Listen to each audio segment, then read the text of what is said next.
Yeah. You described that too, that transpartisan consensus around the middle. We caught you in that video. You were talking about it with Jimmy Dore. You even highlight the commonalities between libertarians and progressives, which I do like because I consider myself to be a progressive, but I consider myself to have a lot of libertarian views like a lot of my fellow friends across America.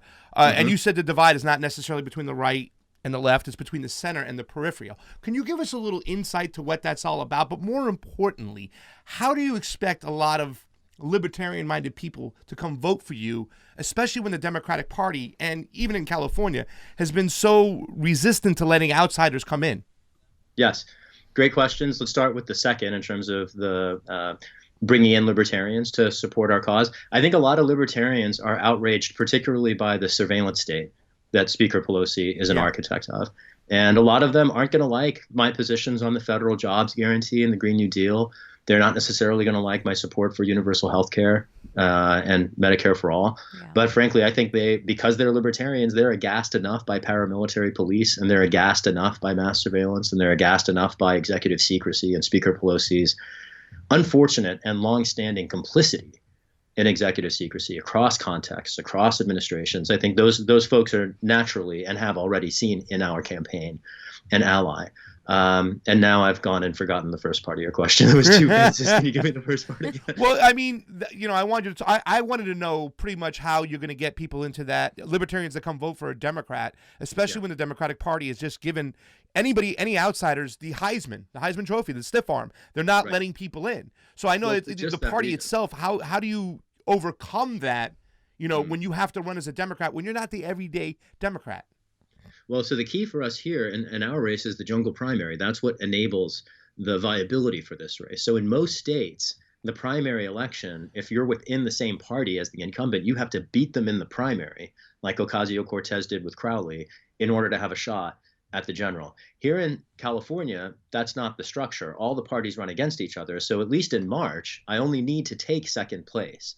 And to that extent, as much as I appreciate the support of any voter, whatever their ideological inclination, San Francisco is a Democratic Party town. Like, there are libertarians here, they exist, but it's a Democratic Party town. So, as much as that part of the strategy is an integral one for our victory in November, really the key for us both in March and November is just reaching out across the city, engaging the members of the community who might not be as involved in politics, folks who might not be paying as much attention.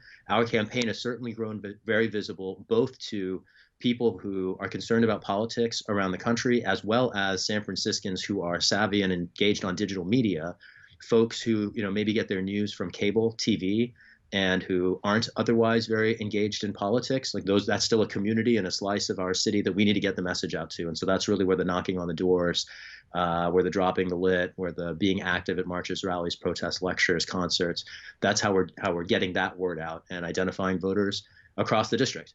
And ultimately that's how any election gets won, right? It's by recruiting and identifying voters, by mobilizing and inspiring and connecting volunteers, and by recruiting the support of the donors across the country. At this point, we're about 100 people off of 9,000 donors across the country, and we've got hundreds of volunteers that are active at any given point. And I just feel really grateful for all that support. And to be honest with you, when you ask how we're going to break through the Democratic Party stiff arm, you're right that they're going to try to stiff arm us, but to be honest, from where I'm standing, given how fast we're moving and how much time we still have left, as far as I can tell, the establishment already lost, and they just don't know it yet. Ooh.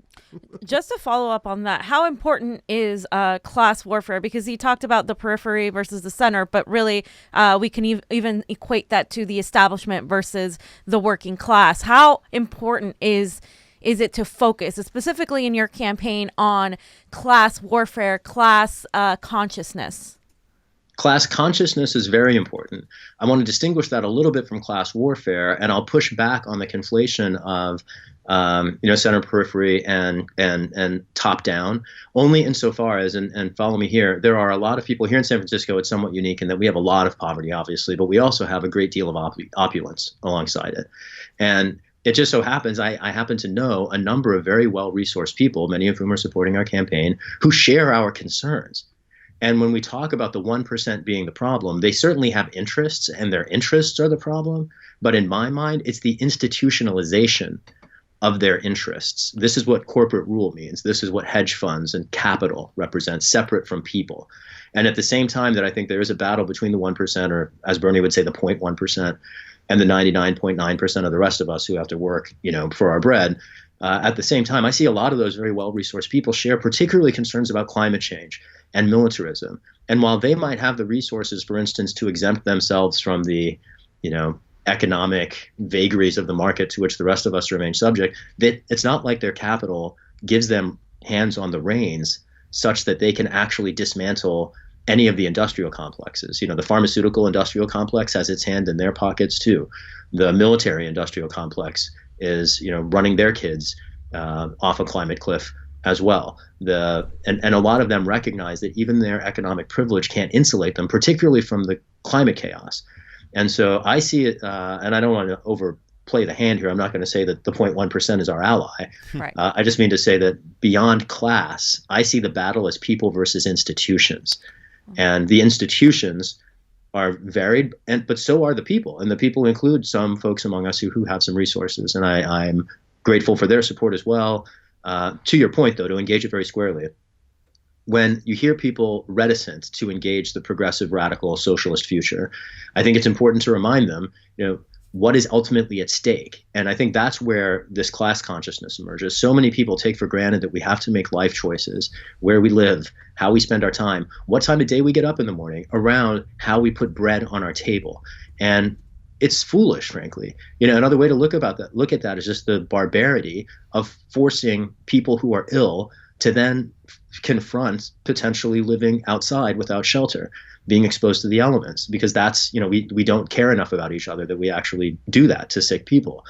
These commitments to put exchange and reward and profit before human rights, before decency, before our neighbors, I think that's a stale, failed, predatory commitment that we are shrugging off the yoke of. And I think that very much emerges from class consciousness. The only reason I'm pushing back on it is I think there are a lot of people who have won the economic game who want also to throw the table off and usher in a new future.